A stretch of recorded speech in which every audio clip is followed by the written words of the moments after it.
అసలేంటక్క ఇదంతా? అసలు ఇంట్లో ఏం జరుగుతుంది? నువ్వేమో అందరి బాధలు తీసుకొచ్చి నీ భుజం మీద వేసుకుంటావు, కానీ అందరూ నీ భుజాల మీదెక్కి నిన్ను పాతాళానికి తొక్కుతున్నారు.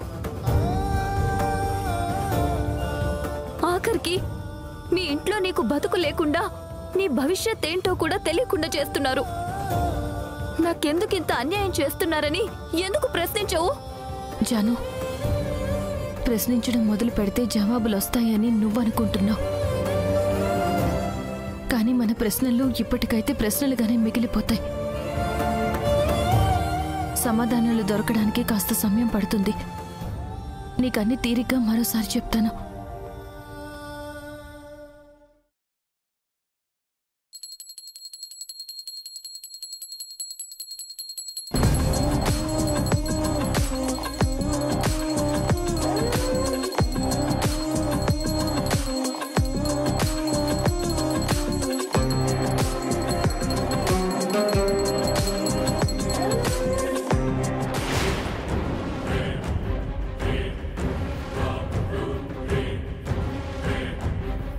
ఏంటి లక్ష్మి ఇదంతా?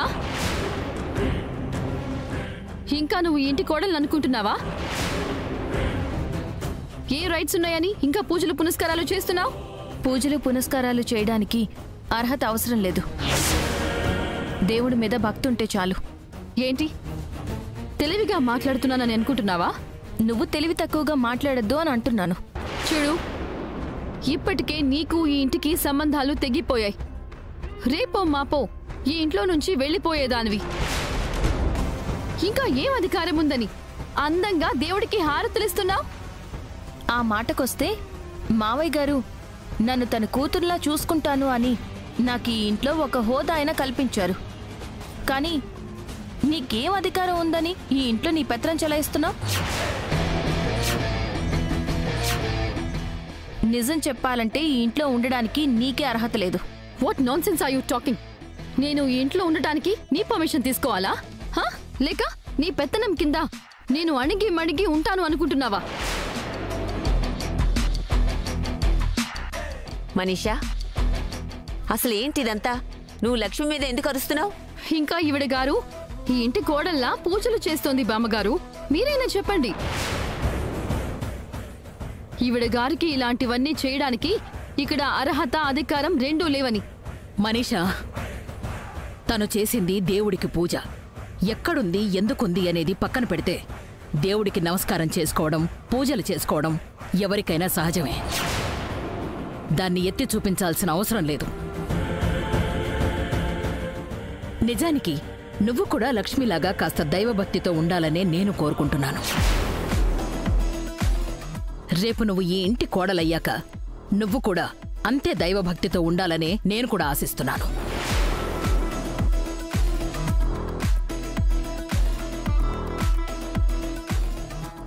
అమ్మా లక్ష్మి, రేపు నువ్వు వెళ్ళిపోయాక ఈ ఇంట్లో దీపం పెట్టేవాళ్లే ఉండరు, దేవుడిని వేడుకునేవాళ్ళు ఉండరు.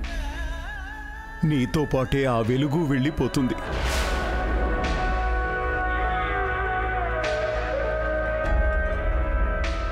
కనీసం నువ్వున్నన్ని రోజులైనా ఆ దేవుడి నామస్మరణ చేస్తూ ఈ ఇంటికి కాస్త పుణ్యం కలిగేలా చూడు తల్లి. ఈ లోపైతే అందరికీ హారతివ్వమ్మా, దాంతోనైనా కాస్త తరిస్తారు.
అయ్యో అయ్యో మనీషా, నీకేం కాలేదు కదా?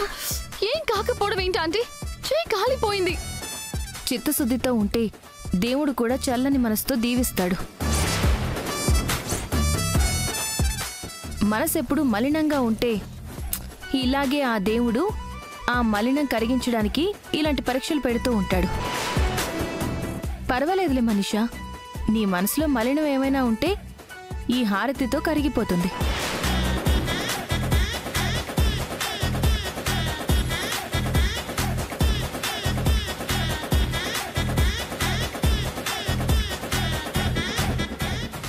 సరే సరే లక్ష్మి, నువ్వు త్వరగా రెడీ అవ్వమ్మా. ఎందుకు మావయ్య గారు? నిన్ను చూసుకోవడానికి పెళ్లివాళ్ళు వస్తున్నారు లక్ష్మి.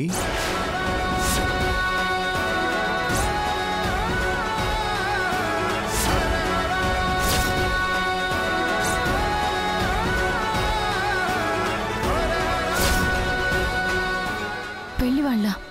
అవునమ్మా, మన చేతిలో ఏమన్నా 365 రోజులున్నాయా? కేవలం 10 రోజులే ఉన్నాయి.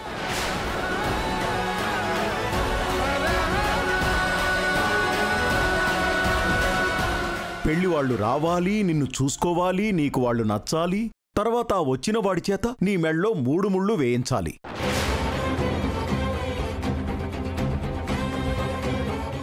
ఇన్ని కార్యక్రమాలున్నాయి, 10 రోజులు ఎక్కడ సరిపోతాయి?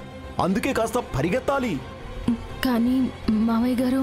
అమ్మా, నేనింత లిస్టు చెప్పాక కూడా నువ్వు కానీగి నేను సాగదీస్తే ఎలా చెప్పు? ముందు వెళ్ళి రెడీ అవ్వు. వెళ్ళమ్మా, నువ్వు వెళ్ళి రెడీ అవ్వు.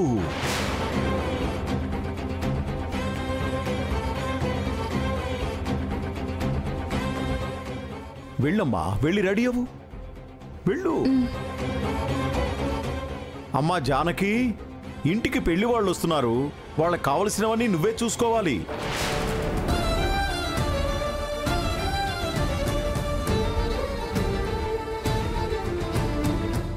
భగవంతుడా, ఏంటయ్యా ఇది? ఈ ఇంటి మహాలక్ష్మి మరో ఇంటికి కోడలుగా వెళ్ళడం ఏంటి? మిత్రలక్ష్మి అన్యోన్యంగా ఉంటే చూడాలి అనుకున్నాను. హఠాత్తుగా లక్ష్మికి అన్యాయం చేశావు. ఇప్పుడు అర్థం పర్థం లేకుండా మరొక ఇంటికి కోడలుగా పంపిస్తున్నావు. ఏంటయ్యా నీ లీల?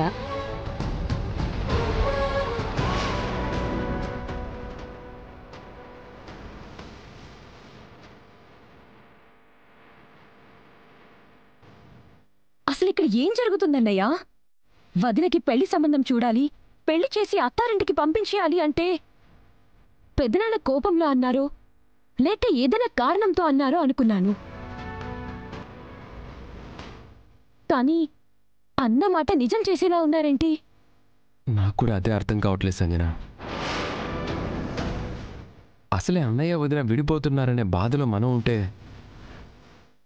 మళ్ళీ వదినని ఇంకెవరకు కలపాలని పెదనాన్ని ఎందుకు చూస్తున్నారు? అసలు ఇప్పుడు ఇంత అర్జెంటుగా వదిని ఇంకో ఇంటికి పంపించేయాలని ఎందుకు అంత తాపత్రయపడుతున్నారో నాకు అర్థం కావట్లేదు. మావయ్య గారు బాధ్యతగా తీసుకొని అంటున్నారో లేక బావగారి మీద ద్వేషంతో అంటున్నారో నాకు కూడా అంతు పట్టడం లేదు. మావయ్య గారు అంటే అన్నారు, అక్కెందుకు అలా చేస్తుంది? అక్కెందుకు మావయ్య గారి మాటకి తలొంచుతుంది? కానీ మనం ఇలాగే చూస్తూ ఊరుకుంటే పెదనాన్న నిజంగానే వదినకి ఇంకో పెళ్లి చేసేసేలా ఉన్నారు. ఇప్పటికిప్పుడు ఇంకో అత్తారింటికి పంపించేసేలా ఉన్నారు. దీనికి ఏదో ఒక సొల్యూషన్ ఆలోచించాలన్నయ్యా. పెదనాన్న నిర్ణయం తీసుకున్నాక మనం మాత్రం ఏం చేయగలం? మనం మాత్రం ఆ పెళ్లిని ఎలా ఆపగలం? అలా అని మౌనంగా కూర్చుందామంటావా? మనం కూడా వదినకి జరిగే పెళ్లికి బాజా భజంత్రీలు వాయిద్దామంటావా? అలా నేను అనటం లేదు, కానీ మనకి మరొక మార్గం కనిపించడం లేదని నేను అంటున్నాను. మార్గం ఏదో ఒకటి కనిపెట్టాలి వివేక్, లేకపోతే మళ్ళీ అక్కని బావగారిని కలపలేము. అయితే ఇప్పుడు ఏం చేద్దామంటారు? అన్నయ్య, ఇప్పుడు పెదనాన్న నిర్ణయాన్ని మార్చలేము, ఇంట్లో ఉన్న వాళ్ళ అభిప్రాయాల్లో కూడా మార్పు తీసుకురాలేము. కానీ ఒక్కటి మాత్రం చేయగలం. ఏంటది? వచ్చిన పెళ్లి కొడుక్కి చుక్కలు చూపించాలి. అసలు ఈ సంబంధం అంటేనే భయపడి చావాలి. వదినని పెళ్లి చేసుకోటానికి 100 సార్లు ఆలోచించాలి. ఆ పెళ్లి వాళ్ళని ముప్పు తిప్పలు పెడితే చాలు, ఇక 3 ముళ్ళ గురించి ఆలోచించరు. ఏమంటారు?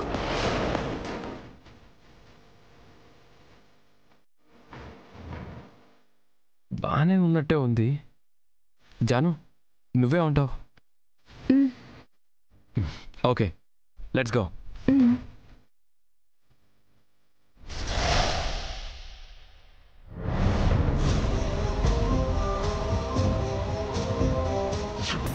నిన్ను చూసుకోవడానికి పెళ్లివాళ్ళు వస్తున్నారు లక్ష్మి.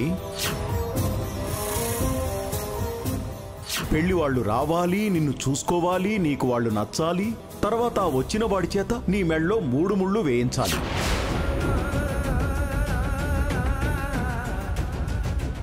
లక్ష్మికి పెళ్లి చేస్తాను, లక్షణంగా అత్తారింటికి పంపిస్తాను అని డాడ్ అంటే ఏమో అనుకున్నాను. నిజంగానే పెళ్లి చేస్తున్నారేంటి?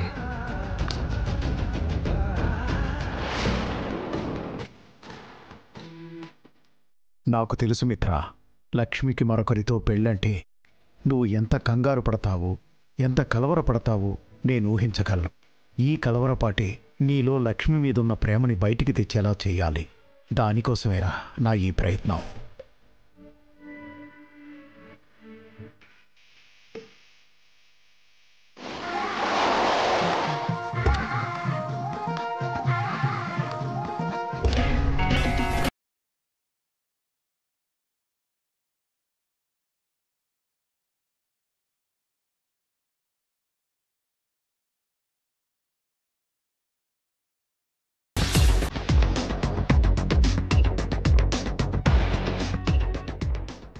వీరభద్ర, సుశీల ఎలా ఉన్నారు? మేం బాగానే ఉన్నావురా. నువ్వెలా ఉన్నావు? ఇంట్లో పరిస్థితులన్నీ తెలుసు కదా, ఎలా ఉంటాను? కాస్త బాధగానే ఉన్నాను. లక్ష్మి మీ ఇంటి కోడలైపోతే ఇక నేను కూడా కాస్త తేలిక పడతాను. అన్నీ అనుకున్నట్టుగానే జరుగుతాయిలేరా. సంజయ్ ఎలా ఉన్నావు? బాగున్నా అంకుల్. సరే రండి రండి.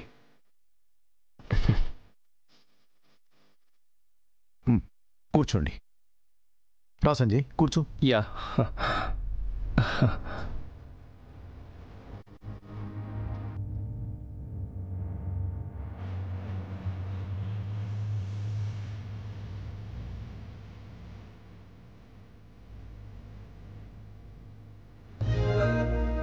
నమస్కారం. నమస్కారం అండి. నమస్తే ఆంటీ.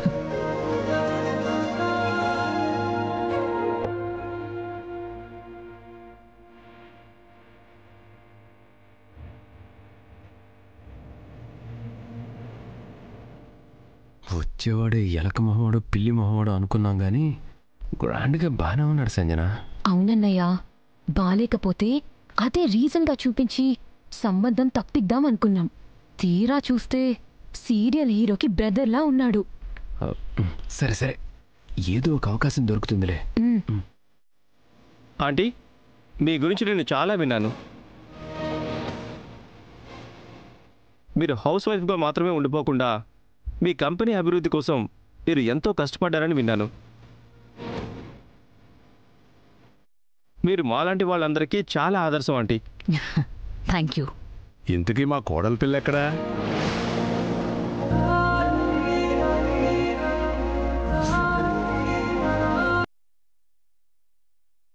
కనీసం చూడని కూడా చూడలేదు, అప్పుడే వరుసలు కలిపేస్తున్నాడు.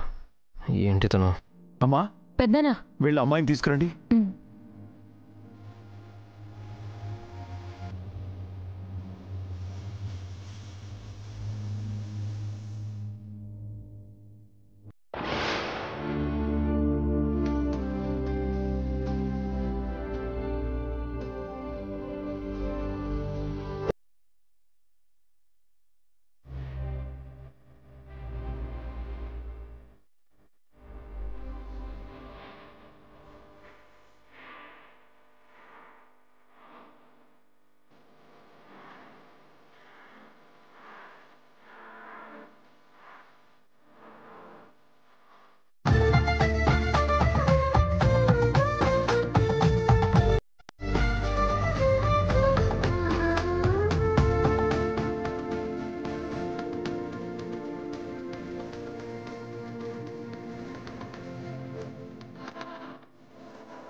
మిత్ర ఏంటంటే ఎప్పుడు లక్ష్మిని చూడనట్టు అంత కళ్ళప్పగించుకుని చూస్తున్నాడు? నేను అందుకే చెప్తున్నాను, మిత్రం మారకుండా చూసుకోవాలి, ఇలా మైమరిచిపోకుండా చూసుకోవాలి అని. ఇప్పటికైనా అర్థమైందా నేనెందుకు చెప్తున్నాను?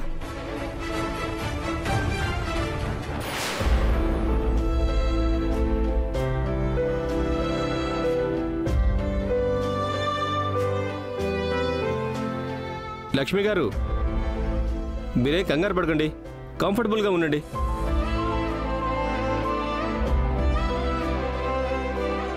అబ్బో, అప్పుడే ఎంత కేరింగ్ చూపించేస్తున్నాడో.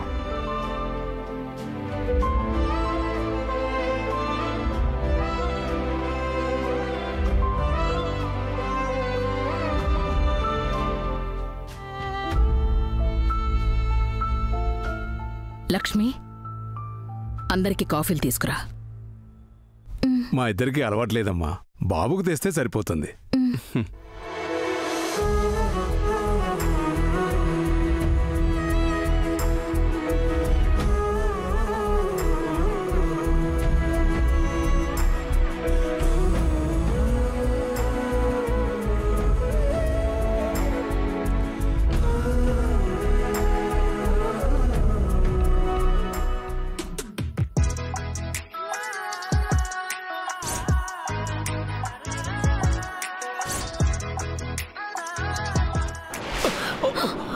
అయ్యో, చూసుకోలేదండి, సారీ. అయ్యో, తప్పు నాదేనండి, మీరెందుకు సారీ చెప్పడం?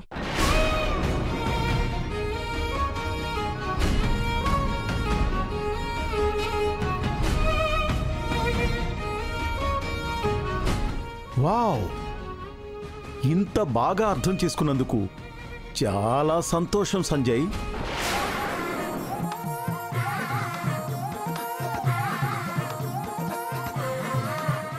రేపు మీరిద్దరూ ఒకటైతే లక్ష్మికి ఏమవుతుందోనన్న భయం నాకు తొలగిపోయింది.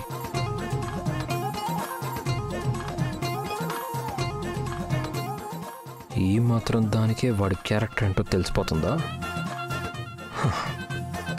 మిత్ర ఎందుకింత టెన్షన్ పడుతున్నాడు? సంజయ్, లక్ష్మిని ఏమన్నా అడగాలనుకుంటే అడగొచ్చు. మాకు అమ్మాయి బాగా నచ్చింది, ఇంక అడగడానికి ఏముంటుంది?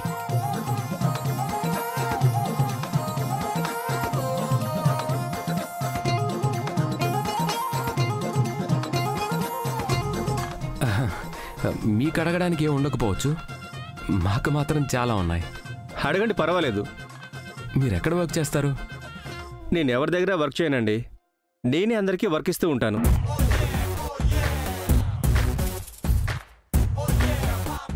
నాకు సూపర్విజన్ అండ్ స్మార్ట్ సొల్యూషన్స్ అనే సాఫ్ట్వేర్ కంపెనీ ఉంది. ఓ,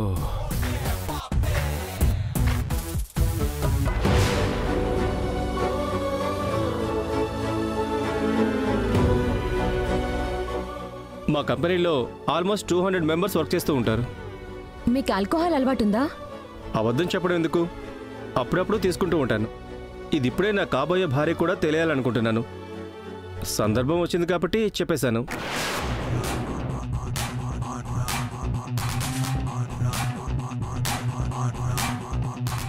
ఇంతకు ముందు లవ్ స్టోరీస్ ఏమైనా ఉన్నాయా?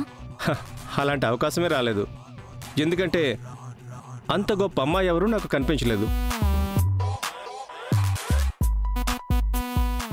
లక్ష్మి గారు లాంటి వాళ్ళు ఎదురై ఉంటే ప్రేమించేవాడినేమో.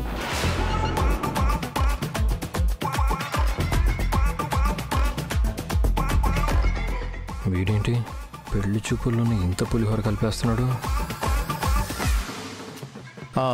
ఇక మీ ఇంటర్వ్యూలు అయిపోయాయా? అయిపోతే పెళ్లి మాటలు మాట్లాడుకోవచ్చు. అంకుల్, నేను ఒకసారి లక్ష్మి గారితో మాట్లాడవచ్చా?